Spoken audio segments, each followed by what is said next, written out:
What is going on, Secondhand Talent family? It's your boy Steiner here with another episode of Secondhand Talent. Thank you as always to our sponsor Tenacious Toys and to Luke Chu for providing the Lo-Fi, our featured toy of the season. But enough of all that. We are here with the incredible linocut artist Isadora Bullock on the heels of her sold out new print, Brighter Now. Isadora, welcome to Secondhand Talent. Thank you so much for having me. Yeah. Well, it's genuinely a pleasure. I've been a fan for a long time. My favorite is the Carrion Crow print. And Really? Yeah. Most people don't say that. I mean, I don't get that one as a favorite. So that's why I was like, I'm not surprised, but yeah. Well, That's cool. it's a very meaningful song to me, and I've never, to this day, I haven't found a piece that really brought forth the depth of the song in the way that I find in yours, and I've really appreciated it for quite some time. And I got to start with our first question. When I first reached out to you and said, "Hey, I have a podcast called Secondhand Talent." When you first heard the term, I'm curious to know what came to mind. Yeah, I mean, I'm not really sure if I formed. I kind of was just more curious at first, because I feel like there's a story there. So why don't you tell me? Well, yeah. I love that question because we get a different answer every time, and I love hearing that there's a story there because that's what we're all about. Our motto is we shine the spotlight on the people who shine the spotlights. We try to highlight all of the myriad facets of the entertainment and live music industry that are no less talented, but often overlooked by the casual fan and the general public. And we believe it's important to platform the stories of all the people who work so hard and really tirelessly and mostly thanklessly for countless hours and days to make sure that the general public has a great time. Yeah, I mean, I think too, the secondhand talent definitely speaks to the people that are the real fans, the people that are really out there and they're making, art or prints or whatever. Basically, they're in it, and so I think that speaks to everyone because they're coming from that perspective instead of just, hey, I saw this band and I attached this image or this to it or whatever. We're coming straight from within our own experience of being in the shows. Yeah, and two of the bands that you focus on a lot, Fish and the Grateful Dead, really embraced, their fan base and that fan culture, and the fans really, especially the artists, have taken on, a life of their own, and it's really cool to have, these two powerhouse bands that really kind of, for the most part, give sort of free reign to fans to create art that the music inspired them, based on the music that inspired them. Yeah, for Fish, of course, you're not allowed to use the logo or the likeness, and it's very hard. It's very hard not to. Yeah, that's a no. That's a no.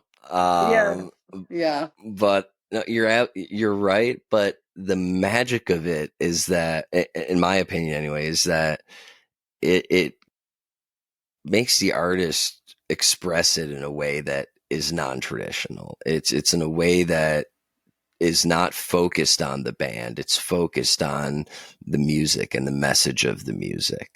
And it really, for me anyway, fan art, I've always appreciated more than official posters. Not that I don't appreciate the official posters and that art, but seeing the fans express how they feel about the music visually has always been very special to me.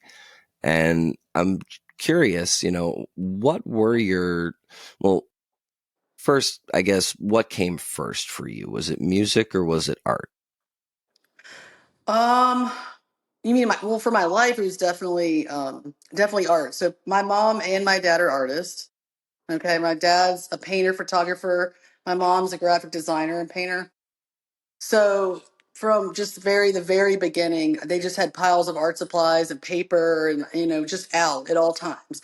So I was doing art my whole life. I always thought I was going to be an artist, and I kind of never swayed from that. Like I sold art as a kid. Like I did a little pop-up festival and made like $280 one time at this festival when I was 8 years old. And it was like, it was like this mind-blowing thing. And so yeah, so I've always been an artist and knew that I wanted to go to school for art and all that. I've always had a love of music my whole life. And then, but as far as like Fish posters, I'd listened to Fish since, I don't know, about 94, then saw him in 98. So I was like very deep into, I need to see as many shows as possible before I started printmaking.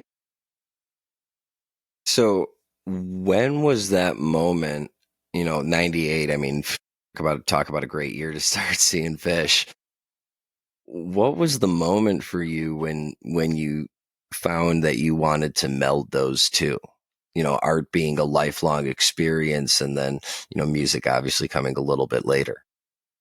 Yeah, so I'm already when I graduated high school, you get your money for your graduation, and I took that money and did the whole 2000 summer tour. It was my first full tour. I was 17 and I took my graduation money, I bought my tickets, it was like, you know what I'm saying? Like this was, I sold some sprites for $1 and some dollar stickers, and back then, which now you can never do, if you could make $20, it was enough to buy some grilled cheese, get a hotel room with some people. Like if you already had your tickets, you could survive on $20 a day. It was like kind of an amazing time. So I was doing that, and in 2003, I did an intro to printmaking class in college. Okay. And so we did woodcut and linocut. So I think it was a month and a half into the class, we did linocut. And it was just like clicked. I was like, I'm doing this. I'm making a print. I'm going to go sell these on tour and fund my tour.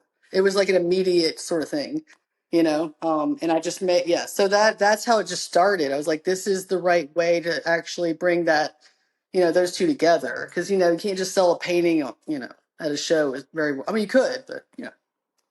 Well, you gotta feel good about what you're doing, right? Your heart and soul has to be into it in order for it to work in any case, whether it's on lot or as a show print. Like, there needs to be emotion in it. Um, for the uninitiated, who are our viewers, readers, and listeners, who may not know what those different styles are, would you mind just giving just like a brief description of those three styles and why linocut was the way you decided to go? Yeah, so traditionally, woodcuts have been around for a long time, hundreds and hundreds of years. Okay. And linocut is a similar thing. You're basically carving out a stamp that's going to be printed in reverse, right? So linocut, it just starts with a smooth surface. And I love woodcut, but the problem with woodcut for me is that if a little splinter of wood or something, you're working with a natural product. So a piece could come off, mid print or something, or you could carve and it can be a little more difficult to control the image. So linocut seemed it was just like butter. You're carving, and the carving is my favorite part, hands down. That's the best part. I get in my Zen mode and I'm carving. Working out the design or printing can be very tricky and a little bit stressful at times because it's like not lining up and you're like, oh no, so that part is always been my favorite. So yeah, linocut. What I'm doing is a reduction print. So I'm taking one block and then I'm carving away a layer. Then I'm printing 100 yellows. Then I'm carving away more and then printing, red on top. So every time you carve, you're exposing the layer you just printed. So it destroys itself over the course of the block. So it's you kind of can prove like this is a limited edition. So at the end you have the last layer, so it can never be reprinted again. So it's just a cool process. And I actually have a really cool story about my first fish print. It's like, Please go yeah, because ahead. this is the moment of like this is it kind of thing. So it was Yeah. winter tour 2003, and it was in the Northeast, and it was like blizzard, snow. It was like freezing cold. It was, you know what I mean. It was like a wild tour. So we're up there, and before it, I made my first print, Destiny Unbound. I don't know if you've seen that. It's called The Plunge. It's got Mike and Fishman, and they're in a truck, and it's like going over a cliff. Oh, And they're Yes, like, yeah, sure. you know, yeah. I didn't even know that was your print. Wow. Well, that was Oh, my first print. That was my first print. It was a one layer print. I did it right when that was like the first one. Okay, so they hadn't played Destiny Unbound in like 16 years or something, and so I go on tour, and I walked around with my hands like red from like the cold, just like try to sell these things for like $10. It was like really difficult, and people were like, they're never gonna play it, like this is like, just basically like yelling that at me, and I'm just like, holding this thing. And so I tried to sell it for I sold a couple, I traded with Ryan Kerrigan for a print, we were just, yeah. So I ended up with a lot of other art. So anyway, so I'm like, I think I sold like 5 or 6 over like 3 days. And so then we're at the show and they play Destiny Unbound, and it's like, oh, this is incredible. And it's like, whoa. And then I came out and I sold all of them in about 10 minutes after the show, like just sell out at $10 each. And I had like 100 of them. And people were literally saying, did you print this at set break?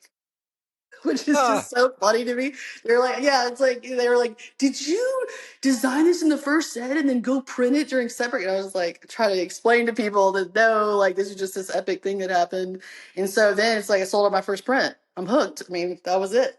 It's just like this works. Like this is what that was just so exciting. So I yeah, that's cas how I got I started. ca I casually told someone it was my 46th show. I was wearing my 46 jersey and they opened with 46 days and they thought that I manifested it. So I can actually kind of somewhat relate to that on like a Yeah. fan level. But Yeah. I mean, what a feeling to the, forget the fact that it's an unbelievable song, one of my favorites, one of his favorite songs. A bust out, rarely played tune, and happened to be the print that you made. It must have Yeah. felt, I mean, serendipitous feels like an understatement. Yeah, no, it was incredible. I mean, yeah, it was that's the moment though. I mean, that's the exact moment of coming out there and just people were just grabbing them. It was like the prints were just in the wind, just like, you know what I mean? Like they just, it was just, yeah. So yeah, so then yeah, that was the start. And And yeah, what I was in was and college then. Yeah. unfortunately, Fish took a hiatus shortly thereafter. Was there what was that impact on you with after having just had this magical moment? All of a sudden, that rug gets pulled. What was Yeah. that like? Well, there still was. I did a bunch of prints. I did in 2004. I did Vegas and Deer Creek and got to do all that. So I definitely got that. I don't remember how many or anything, but I definitely did some more prints. And then when that happened, see, for me, it was a good thing because I actually went to grad school for art and like did all this stuff during the break. That would have been more difficult and to have done. So yeah, I mean, sorry, that was taking that. So yeah, so I felt like I actually became a nanny. You know, I like went to grad school for art and then was a nanny when the announcement came. And then I quit my nanny job and started renting at a local printmaking studio because I didn't have my own press or anything. I had to rent monthly there and work with other people. And then that's when I came out with the Tower Jam, and then I did Hampton '09 for the print for the third act, the Phoenix, the Rising, which Pollux has a phoenix, kind of bird rising. It was kind of the theme. A lot of people kind of tapped into that same I'm idea. very familiar with both of those prints. What did it feel like when the announcement came? Oh yeah, no, it was the best. And then of course, being there, Fluffhead starting, everyone's crying, you know what I mean? Yeah. I mean, it's kind of a roundabout way of me of trying to. It is kind of like Destiny Unbound that you had this opportunity to separate yourself. Who knows what would have happened had that announcement not come, but Mhm.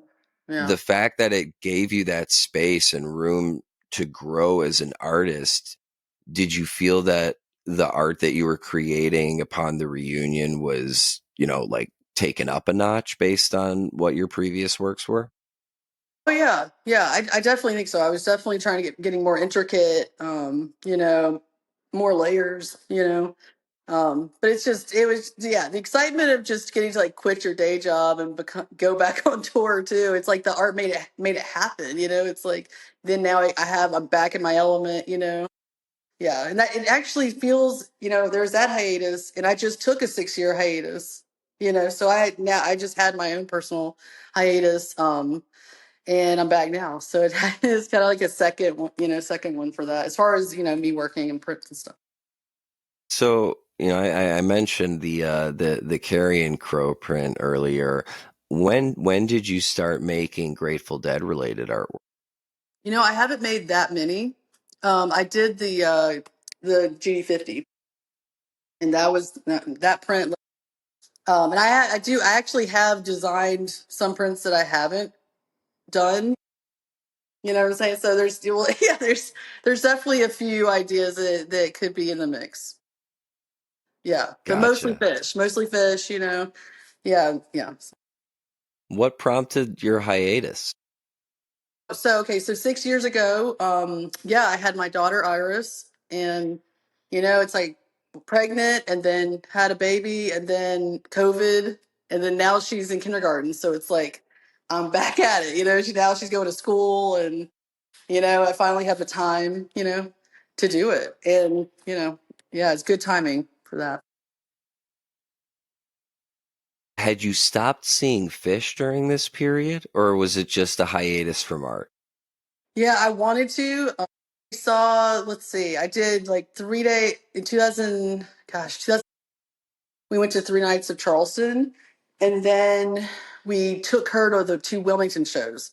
So she got to go to her first shows, and I don't even think we saw anything else. It was really crazy to like only see like 5 or 6 shows in 6 years, because I was doing full tours. So it definitely was a completely different time in my life, Yeah, but hopefully get back into it more. It's kind of wild because my gap was actually somewhat similar between 2016 and 2021, or after the fall run of 2016. Between then and 2021, I saw 3 shows. I got curveballed, Yeah, just yeah. like so many of us. And I know you made a print for curveball, correct? I do remember Yeah, the well, orb, right?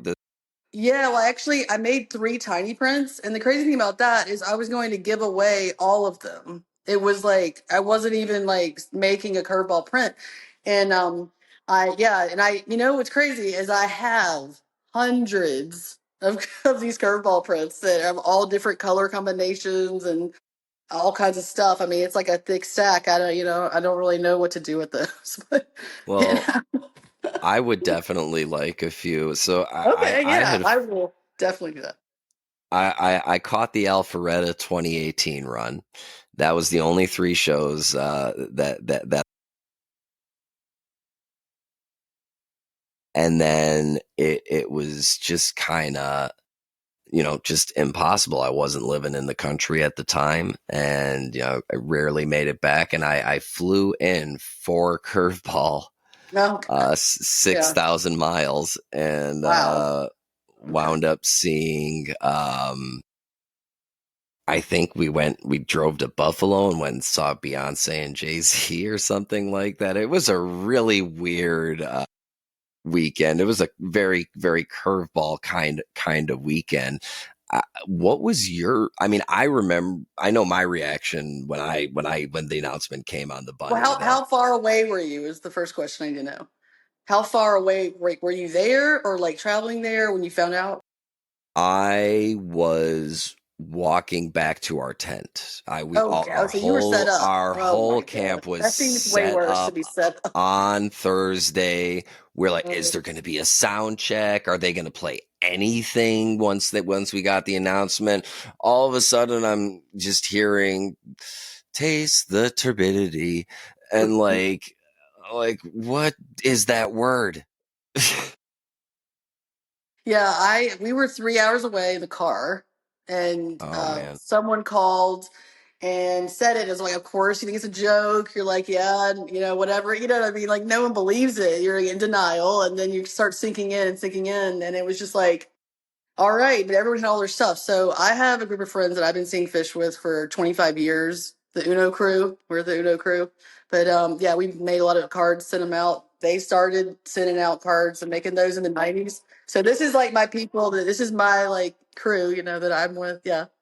I have so many I have so many of those that I've been Yeah. gifted over the years. Oh Yeah, wow. yeah, Oh, and a lot of people make cards now. It used to be kind of just the people I know that I knew, but now it's definitely grown. But we've had whole festivals and parties and things outside of fish. Like we celebrate Uno birthday. Like it's a whole nerdy thing. But so we were going to be all going to Curveball, and so we were like I was like I'm not going home. Like I'm not, like I don't know. So we went to our friend's house, and he had some land, and we all set up an entire thing there, and we basically had our own curveball like festival in the yard. We had made different people had made different installations, like they were going to be at curveball, like not official but just for our campsite. They're really always coming up with some crazy project, and we did that, and we took all the coolers of beer, lined them up in a train. Like there was like 10 coolers of like the best beer that you could ever imagine, and we just had the best time. I mean, it was an incredible time to spend with all your best friends. And even though we were curveballed, like it was the best scenario. So I wouldn't trade that time. I mean, I would trade that time, but you know what I'm saying? Like it was really uh, special. Yeah. I actually know exactly what you're saying. I flew in with that same one of my best friends that I came in with for the Alpharetta shows. We came in together, and just getting that bonding time with him and being able to spend some time, really just together hanging out is not something that we really had the opportunity to do very often. And you're really, my memories of Curveball, even though it didn't happen, are really all positive, besides for the fact that Mhm. it didn't happen. You bring up a great point that that it was obviously a missed opportunity with as far as the festival goes, but Yeah. it seemed like a lot of people took advantage and made it an opportunity to Mhm. really spend some quality time with the people they care about. Yeah, and Mondegreen was the redo, so all those same people, we all were at Mondegreen together too. So, that was felt like a redemption. Absolutely. I mean, and I wish I could have been there. I heard it was an amazing time, and I'm hoping to catch the Yeah. next fest. Yeah. That was the first time we'd ever been away from our daughter. It was like, and we went and had 5 days. Yeah. So it was like that was a big deal. So you're talking about the Uno Club, and Oh, off camera you mentioned something there. yeah. So this right here that I'm drinking some wine out of is the official 1980 Uno card tumbler, which I own a bunch of, and I've given them out to people and stuff like that. So yeah, they're really great. Yeah, I like that you call it a club. I like that because I think I always think of the crew because everyone's got their crews, but like that's elevated. I like the club only like club members. You know Well, what I I mean? kind of feel like, fish.net is also like the fish.net forum is also kind of a club. And again, talking about the fan base and segmenting off, the fact that the fans banded together to create Mockingbird Foundation, it really is just a beautiful thing, to that it's happening parallel but independent of the band. And I gotta ask, so at the time of this taping, you just sold out of Hmm. all of the Hmm. variants Hmm. of your first print back, and it's on your new site, IsadoraBullockInc.com, I believe. Is that It's correct? dot .net. Isadorabullock.net. Yeah, it's dot .net. It is. Yeah, and yeah, definitely. There's a difference there. There is a complication with my old website, um, and you don't want to go to that one. I'll just tell Well, we are going to make sure that we say you. IsadorabullockInc.net. And you're also in a new studio. So just before we walk around and take a look at the studio, I got to ask, What was it that prompted you to get back into printmaking? Yeah, so I was, just going along during COVID. I couldn't go to any studio to print. I felt like it was a time everyone's kind of locked down. And I was like, I've always wanted a home studio. Like that's like the art, that's a dream. I mean, everybody's dream is to be able to walk out your back door, go make art, and I've been renting for my entire career. I don't know if people know that, but like I had been renting and renting, and you're just paying for other people's equipment. And Vandercook presses are really hard to find, so there was only three of them that I even knew, the people that had them, right? So now it's like there's a very elite club. Like, AJ's got a bunch, like, there's only, and Pollock, but it's just like, so I have my own press. I got my own press. I actually have two presses. One I've never used. I know it's my backup press, which is the another ultimate dream. I've got a press that if something goes wrong, it's the same. It's a hand crank press, so I can move the block and finish the addition on my backup press. So this is like the ultimate dream of a printmaker. So yeah, so I started 3 years ago. I started the project, the starting of building the studio. It's taken 3 years to be at this point. So yeah, so it's really good timing.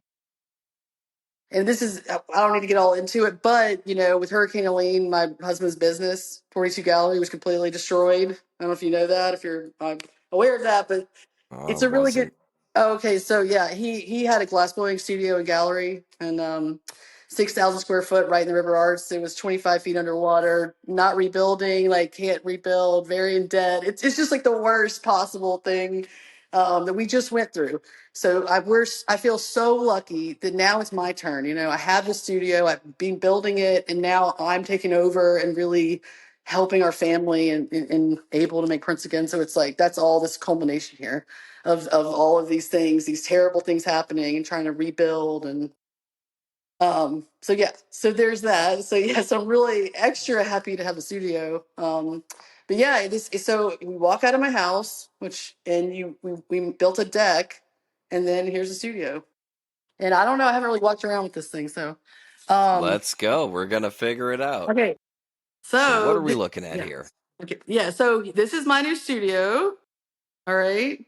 And I'm just panning.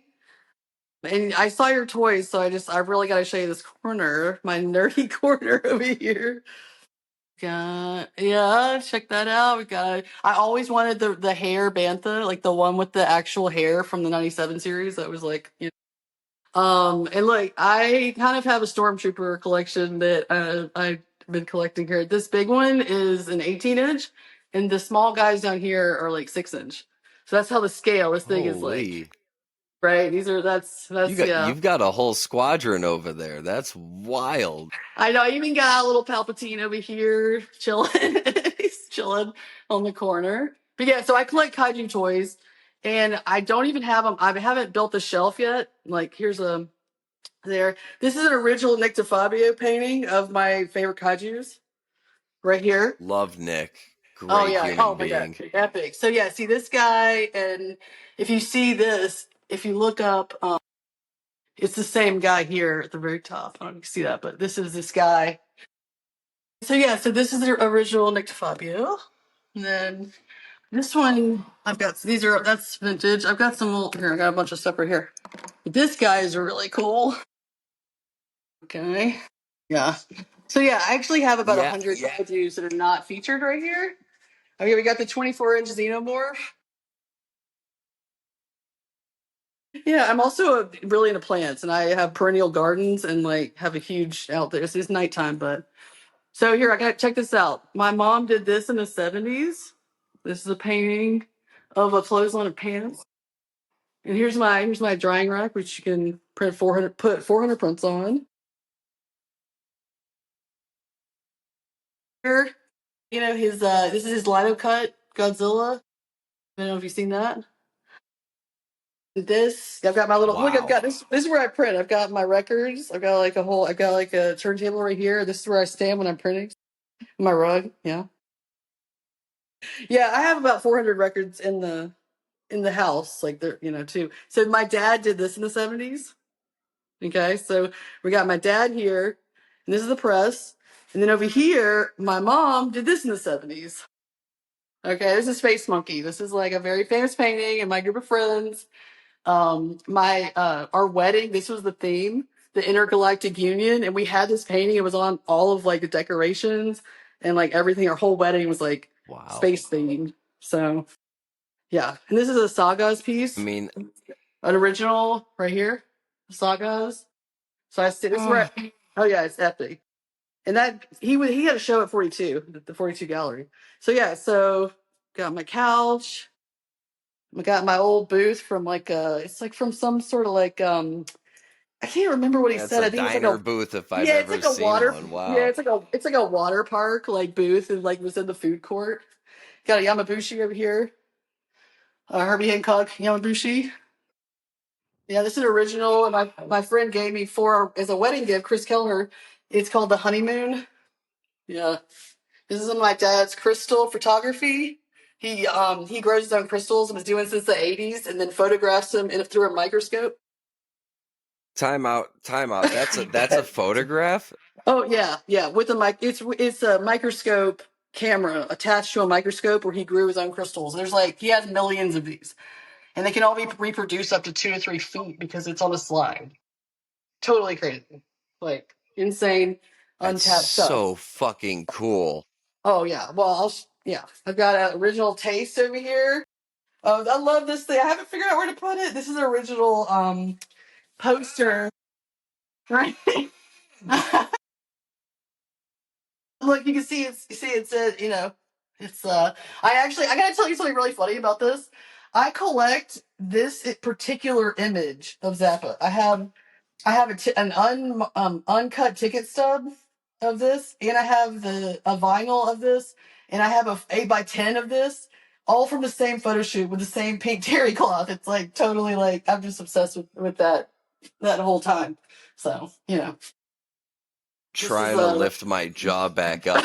yeah, I got my Tower Jam and that here, the bike At day here too. well, Yeah. but also just real quick at the time of this taping. I mean, first of all, Yeah. I'm not gonna. I've turned my camera previously in other episodes, but right over there, Yeah. is a wall of books and records and toys, and right there is my record player. And right there is a piece by my wife's grandfather and my grandfather's flag, and it's so fascinating for me to see another studio space with just Oh yeah. such personal affect, and to have your parents in there with you. I mean, I it know. must be such an incredible feeling. Well, I have a picture I'll send you. I print in the middle. So I'm standing at this press right here. I stand here in the middle and I'm in between my dad and my mom. So it's kind of sweet. But That's beautiful. yeah. Well, do you want me to turn back around or do you Well, want to real keep quick talking? before you do, Yeah. I saw a stack of something over there. Oh yeah. I was wondering if Oh yeah. maybe we could give Hmm. our viewers, folks, if you're just listening or reading, go ahead and subscribe on YouTube and watch the videos. But right there This is a is the new variant. print Yeah. by. The variants are gorgeous. The key lines are gorgeous. The print itself is beautiful. It just really, to me, truly captures the essence of the live aspect of it. There's a bunch of here, let me see. See, here's just there's just a stack of tower gems, just hanging out. I was trying to see if I could drop a couple of them. I was trying to find some of those to drop, but like here's a rare varia that I don't think anyone's seen. I had so much fun printing this print. So what I did was there's a bunch of secret one of ones, okay? Because I just couldn't help myself because I was reprinting blue and I would say, oh, throw it on here. So I'm telling you, I have like 20 one of ones that are just completely all different. And I just had a blast. Like seriously, I just had so much fun because I can play with the colors. I can make my own colors. I can throw them on, So I just like kept printing. So so All yeah, that and yeah, all that and Zappa to boot. Wow. yeah, yeah. That's the first time I've shown anyone my new studio. I mean, I showed a picture of the press and a little bit on the website, but like I want to do a tour where I'm in my house. Like I go on my front door and then I walk out the deck and look at the garden and then like walk into my studio. You know what I mean? Like yeah. When you were going through the studio and talking about it, it really reminded me of I guess, well, at the time of this taping, we don't know when the episode is going to air, but I Mhm. interviewed Christopher Thorne, was a founding member of Blind Melon, and he currently founded and operates Fireside Sound Studios in Joshua Tree, and he I thought it was fascinating to see the walkthrough because what he did was he had 35 acres. And they built a house and other little guest houses and the studios all on this big space. And it's all like everybody's together and doing this, in process. And like the house is not far from the recording studio and everything's kind of, one. And you were mentioning, ultimately, shooting a video from the house, going to the studio. And I just think it's so wonderful to not be just surrounded by family and friends through their art in the studio, but to be literally next to your family as you're working. That's incredible. Yeah, and also my daughter who's about to turn 6, so that booth that I showed you several times during my printing, that was for her. She was making art at the booth while I was working. Like, so it's just, this is like, you know what I'm saying? She makes art every day. Like she wants to be a singer. She's like really into singing and music, and she takes music classes and like plays on her keyboard and draw. It's just, yeah, it's just exactly what you want. So yeah, it was special to share. She'd never seen me make art at this way. So that's the, she's like, wow, look, mommy's doing this. It's like she had no idea, you know what I mean? Like, so it was really cool. So curious, why growing brighter? Yeah, just the light is growing brighter now, you know. Well, I yeah, but mean, was but you there mean the print. yeah, yeah, yeah, yeah. No, we're No, just no, pretty, like why? Well, because yeah. I think about light and there's so many Fish lyrics that come to mind. Was there some special significance to that song or to that specific lyric?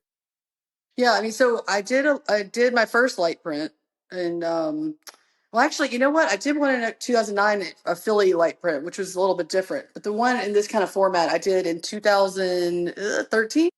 I don't know. And it was named. It's called Light. Okay, so I don't that one. That's kind of the first one in the series, and this is the second one in that series. And that last light print. Oh yeah. Oh yeah. So the light is growing brighter. Okay, I'm making connections in my head. Okay. Yeah, and the really cool thing about the last light print, yeah, Chris Grotto, a bunch of fans got together and framed that print and gave it to him. The last light print. Wow. And he really wanted number 13, and they like traded from somebody who had number 13 and like got his number and then framed it and then give it to him. So that was just really cool because I made the print, but all these fans got together to gift that to him. And I actually have a tube full of prints from this one, but I have to figure out a way in. I don't know how to really get them to him, but I have prints. You Wait. know, that's first of all, I mean, again, it speaks to the community, but raising each other up and building up around each other. That's a really beautiful thing. But also, you mentioned, if I recall correctly, in the post about the print, you specifically mentioned that it was inspired by what Chris does with the lights in the show. And I guess, how does it feel knowing that he's got this print of yours and that, he's, wanted his number? Like, I mean, I know what that's like as a collector, and Mhm. I mean, that's a pretty special thing, it's pretty Yeah. wonderful. Well, it started, I can't remember. I think it was, gosh, it was must have been on Twitter or something. It was posted, and he like smiley face, like oh, I should take credit, or he like made some comment on the print originally that started the whole thing. Like he commented that, yeah, something about that, and that started. But yeah, no, it's super honor.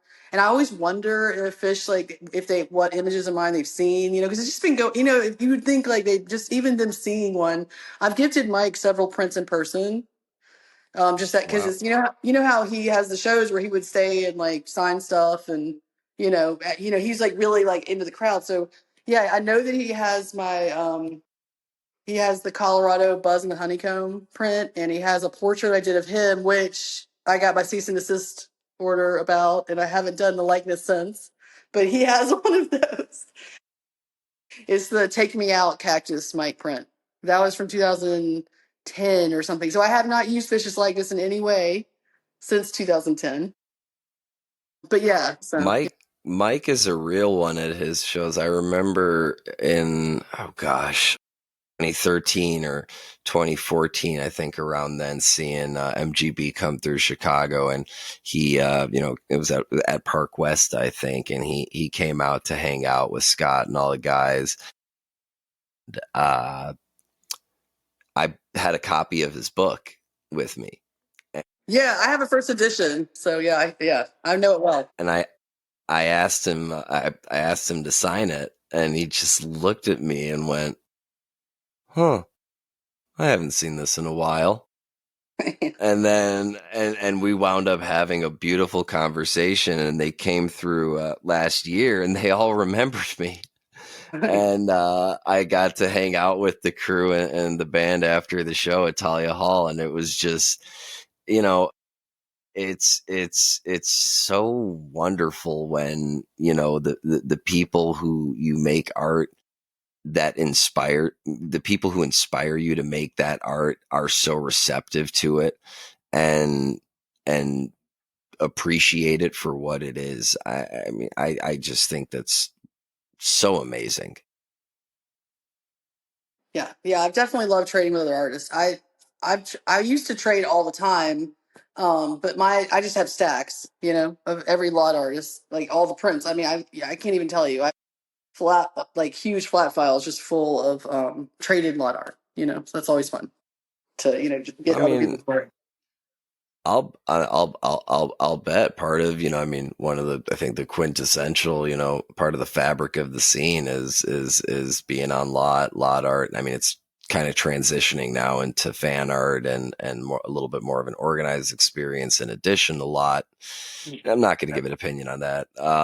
But it is, that was, I mean, my first shows being at Alpine, that was one of the most magical things is, meeting folks like Jack Firestone and Matt and all, all these wonderful people who had all this amazing art, and they were just out there hanging out and talking to people. And all I knew about art was that like there's prints and galleries, and that, the artists are the artists, and to be in a part of a community where the artists are truly a part of the community. I think that, that's pretty self-evident in the fact that just that the print sold out, like in all the variants. I think that that's proof in the pudding right there. And all the variants sold out first, and they sold out from rare by rarity. So it's very telling that that's people are going to go for first. And so I was like, at one point I was like, I'm just keep making these because I can't not make them. You know what I mean? It's like I got the block and I got all these colors, and like I just was like, So at first I was like, is this too many variants? I'm like, well, you know, just put them out there, We'll and then find out. people. Yeah. Yeah, exactly. So at Alpine '09. That was a crazy day. You probably didn't get the Pollock. You probably weren't like. I don't know if you got the Pollock print for that. I mean, I it I was a crazy time. do I can I show you the print that Oh, I do you have have it? from that show? Oh, yeah. Not the Pollock, but I Oh, do okay. have. Hold on, one sec. Mario, forgive me for stepping away from the camera. Um, my producer. I asked him to. I made it. I made him do it.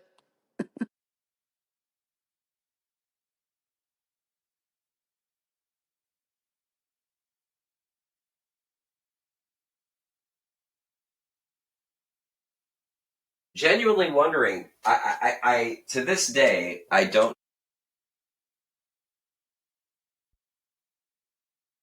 Um, Here, move it over a little bit. We'll see. I can only see like a little bit of it. Huh?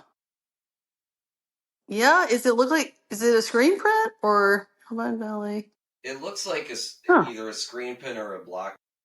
Well, so look at the signatures. A B. I don't know. I can't really read it. I don't know. You should be able to figure that out, though. Now we got a mystery in our hands. We'll definitely figure that out. We gotta. It's one way or another. This mystery's got to give. So But at the that's yeah, I was gonna say at the Alpine show, I got there early because I wanted to go in line to get the Pollock, okay? And they closed the doors, and the Alpine's this big place. Just so you know, I had a fever. I had a fever during this, okay? I had a fever, and we went around the back of Alpine and parked the car, and I ran like 2 miles with a fever, like to the merch stand through a back entrance, okay? And was like 10th in line to get the Pollock prints. And it was just like there was only like 30 people there. That's why it was so hard to get, is because there was 30 people. Of course, there was that one guy who's getting like 30 tubes or 40 tubes, and he was like changing hats and like disguises and like going through the line. I'm just saying. So I was there, but yeah, it was like, but who you had to like basically sneak into the venue to get that print. So that made it all more rare, probably harder for other people to get. So yeah. anyway, It's one of those prints that, as much as I love it and it's my first shows, part of the and this is I think this is one of the reasons I love fan art so much, is because, as great as the art is that folks like Jim and David, Welker and those guys create for Fish, it gets snapped up. It's hard to get. It goes yeah. immediately. And I mean, we don't even need to go into the secondary market, but Mhm. it's an opportunity for fans like myself to get a memento from the show that truly means something. It's not just, so my first birthday show in Jones Beach, I got the show print, but my second birthday show, which was my at Alpine Valley, actually, I got to spend my birthday show and my 50th show at the place where I saw my first. The print that I chose to get was from my buddy Scotty Radford, because it meant more to me to have a birthday memento created by a friend Oh than yeah. it did to have the official print. Oh yeah, definitely. I mean, yeah. You're lucky to get birthday shows. I've never had a birthday show. Um, they It haven't took played my 13 and a birthday. half years. Yeah. Yeah, well, I'm September 9th, which interestingly enough is 9/9. I don't know if you know this. I recently found out that it is the most common birthday in the country. Is 9/9 because it's 9 months after Christmas and New Year's. Ah, Right? Yeah. And I was like, wow, it's like, and I'm telling you, I was like, I have the most common birthday of the entire country. That was like a funny thing to like realize. Um, but yeah, so they played in 2000 fall tour is the last time they played 9/9, and I was like in college, like couldn't take off anymore shows or something. But yeah, so I've never had one. So I always have like there's summer birthdays where you get one every year. I'm always like, oh yeah, it's your birthday again. I'm just like, yeah, that's you lucky. know, You know. it is incredibly lucky, and I'm incredibly grateful for the opportunities. Conversely, I've never been to a New Year's show. I got curveballed out of a festival, never been to a festival, and I've never been to Oh a Halloween run. Um, yeah, we'll have to make that happen. You know. yeah, I'm hoping that it happens in the near future. It's there's always a yin and a yang to it, but a birthday show, it's incredibly special. I, the mindset I went into it with, because I think we all go like, oh, I want to hear this, I want to hear that. Da, da, da. I went in. I don't think they played anything that I had thought of prior to the show, but they played every song I didn't know I needed to hear, Oh yeah, yeah. and I That feel just makes like, me special. yeah, Mhm. yeah. I mean, that's just kind of how it is, and I mean, it's really amazing to borrow the names of your prints. It's amazing to see the light growing brighter as the band continues to plow ahead. And I can't wait for summer tour, and it's so amazing to, after so many years, still have that same excitement and that same drive, not just to see the band, but getting back to the beginning of our conversation, being with our friends, being with our people who inspire us just as much as the music does. Yeah, and this year, I can't say 100%, but pretty sure we're going to be at New Year's, which is just really exciting because my sister just moved to Park Slope.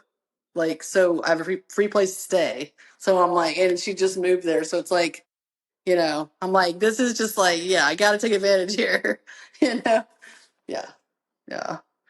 I'm Um, trying to think of what would happen if I asked my sister to stay for the New Year's run, and I don't think I would get the same I reception. mean, she's been to a couple. She went to. I took her. I'm from Alabama. I'm from Tuscaloosa. So when they played Tuscaloosa, she went to a show, and I think my mom's been to. She went to a Birmingham show and the Tuscaloosa show. So I've gotten a little bit of family there.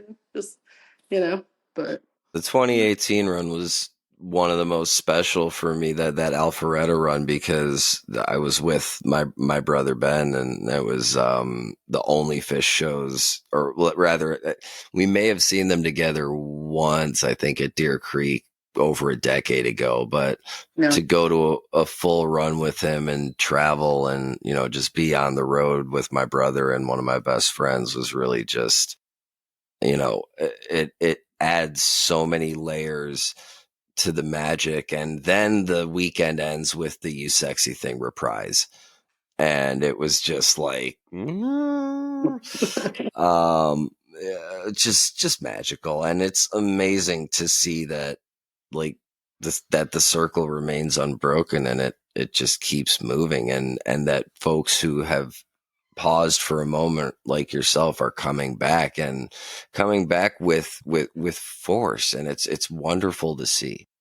I gotta do a huge shout out to my husband Yuri because he did all of my social media marketing videos, photography, everything. He's like my biggest fan. Like we work together to get this out, and he'll be there shipping with me and everything. And like he did that for the gallery. And so since he doesn't have that, outlet, he used to plan these huge shows for the gallery. I'm getting basically like a one-on-one, like, marketing campaign for my print, which is just epic.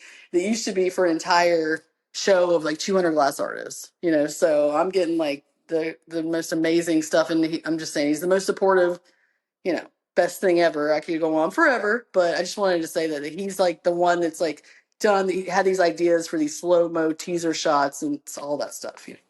Yeah.